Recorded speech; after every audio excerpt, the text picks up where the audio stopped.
Alright everyone, welcome back. If you remember, shortly after when PS5 came out, we talked about 25 tips and tricks to help get you started, and then we had our last major PS5 system software update in April. That included 20 new changes and features that we touched on as well, but here's some additional secrets, some things that you might not know. They're lesser known at this point, but I think a lot of these might surprise you. To start off, one very simple but nice touch that you maybe weren't even totally cognizant of is that when you turn on your PS5 with a DualSense, you're automatically on the Games tab, but if you turn on the console with the Media remote, it will default to Media. Once you're aware of this, you might avoid using the controller first if you know you're just going to end up in Media anyway. This one is pretty simple, but every time I bring this up to someone, they don't know about it. So for PS5 and many other consoles for that matter, you can insert a disc while the system is shut down, rest mode or not, and it will power up to accept that disc, assuming there isn't already one in there. Now, it won't launch the game for you immediately, but upon booting it up, it will be right there on that game's page for you, right on the home screen.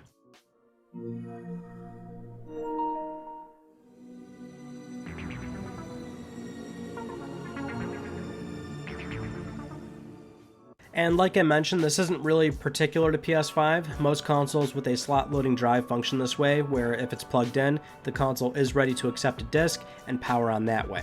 You can try it with PS3s,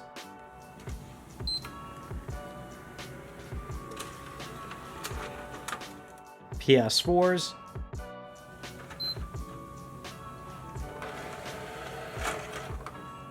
and even Xbox or Nintendo hardware.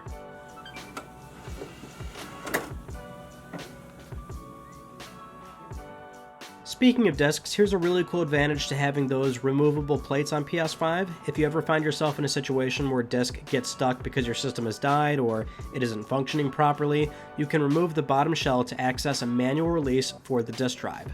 So to start, have the console upside down with the front of it facing away from you.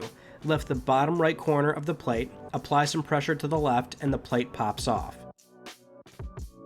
In the top left, that's where your disk drive is, and we can see a black sticker that's going to be hiding the manual release. You can simply pierce through the sticker or peel it off, but you'll want to use a flathead screwdriver and start turning this hidden switch clockwise to slowly start removing the disk. This is another situation where many drives like this will have a manual release of some kind, but we've never had it this accessible before in a console due to how easy it is to remove PS5's plates.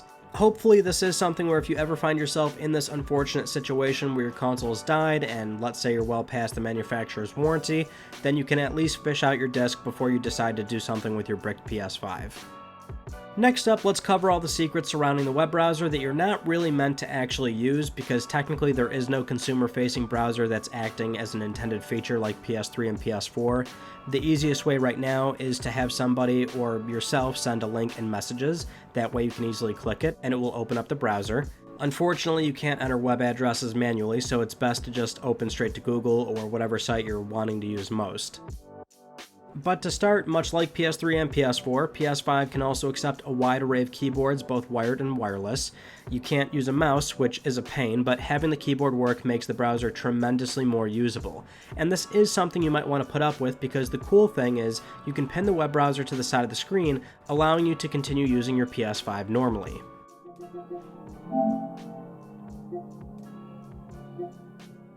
This works pretty well for the most part. You can look up guides, play videos on YouTube, listen to a podcast and watch the actual video, whatever you want.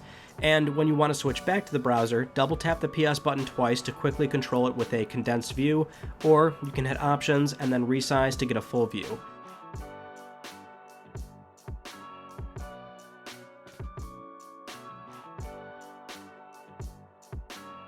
Now, there is one way to get a full keyboard and mouse experience, but this is a total pain to set up and really not all that useful, but here's how you would get it to work. You need a game that has full keyboard and mouse support, but also one that opens the browser. So for this example, we can download War Thunder, which is completely free to play, no need for PS Plus or anything, and once we're in, the game will recognize the keyboard and mouse right away. Towards the bottom, we can click on one of our vehicles and then click More Information.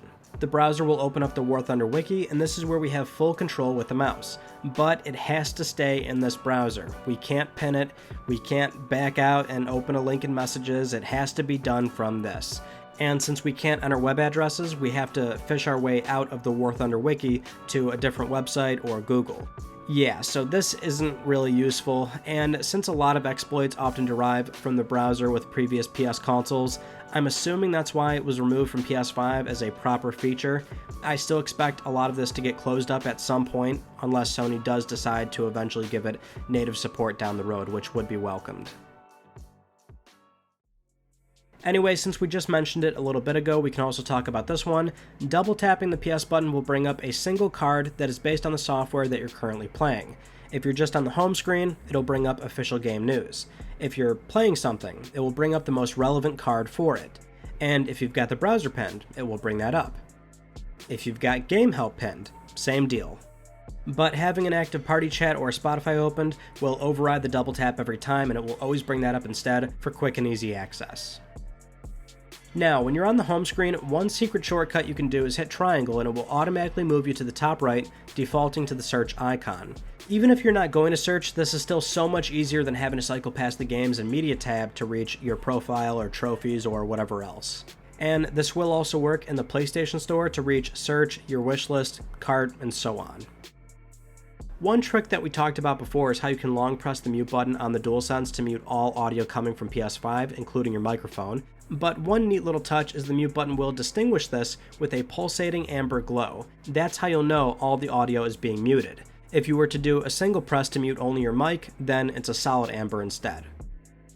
When you boot up PS5 for the very first time or do a complete system restore, you can wait approximately 30 to 60 seconds on the very first screen and the console will start using the screen reader setting to help those who might be visually impaired or need extra assistance. It will even cycle through multiple languages just in case. Then, once you have a DualSense connected, it will ask you if you'd like to keep the setting turned down right away. Connect your controller to the console with the USB cable and press the PS button. Conecta tu control a la consola con un câble USB y pulsa el botón PS. Branchez votre manette sur la console à l'aide d'un câble USB, puis appuyez sur la touche PS. English, United States. Press. Continue with the screen reader turned on. Continue. Button. No, turn off. Continue. Button. Press cross to select. While this might be a more unique situation that you won't ever need too often, you can actually sync a new controller to the console without a USB cable if you've already got one way to access the console already with a currently paired controller, or let's say you're using remote play through an iOS device or something like that. You can hold down the PS button and create button on the new DualSense that you're trying to pair so it's in search mode, and then you can head to settings in PS5 and sync it that way. Could be useful if you're only using a charging station and you don't want to try and find a USB-C cable, or let's say your only USB-C cable is gone, missing, destroyed, and you can use remote play that way to try and pair a controller. Just something to be mindful of.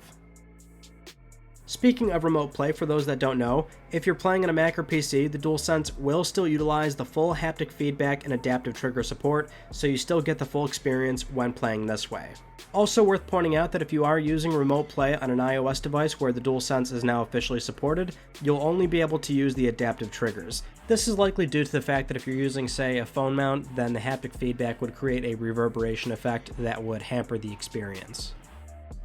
But while we're talking about the haptic feedback, here's something really cool. The controller has some sort of API baked in that can accept unofficial inputs and then try to interpret it through haptic feedback. So an easy use case here is that when playing PS4 games or even PS3 games on PS Now, the haptic feedback attempts to mimic the original rumble. But we can take this a step further. If you connect a DualSense to a PC or a Mac via USB-C, you can get the haptic feedback to interpret music. When you're on your computer, make sure you change your connected audio output to the controller, and for PC you can use the Spotify app. You just have to make sure that you have the correct settings prepared on Windows, so for that you'd enable speaker fill, and for Mac you can try the Vox app where you'd need to check off convert stereo to multiple channels, and once you have that set up and play a song, you'll feel the haptic feedback reverberate with the bass of the song. You can even feel it move from left to right if it works well enough for your selected track.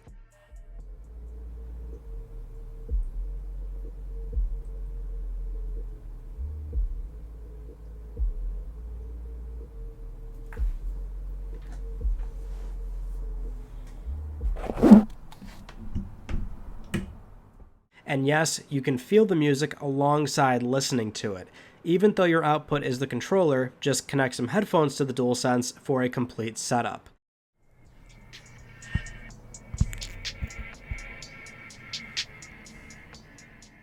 This is really more of a cool novelty to mess around with for a bit, and the haptics will be a little off. It's not entirely perfect, but it is still really interesting to see this work the way that it does.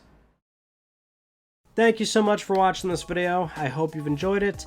As I mentioned in the intro, we already did 25 tips and tricks at launch, and then in April we had 20 more changes and features. So across all 3 videos, including this one, everything is mostly unique, nothing repeated. So if you didn't watch the first 2, I'll leave those linked down below just to get you brought up to speed, because all these secrets and features a lot of them aren't explicitly told to people when you finally get PS5, so that'll help you get started. But that's all really. If you haven't yet, please subscribe for the best PlayStation news, reviews, and updates that are here on YouTube. You can also follow me on Twitter at Mystic Ryan, and that is it. I will see you all in my next video.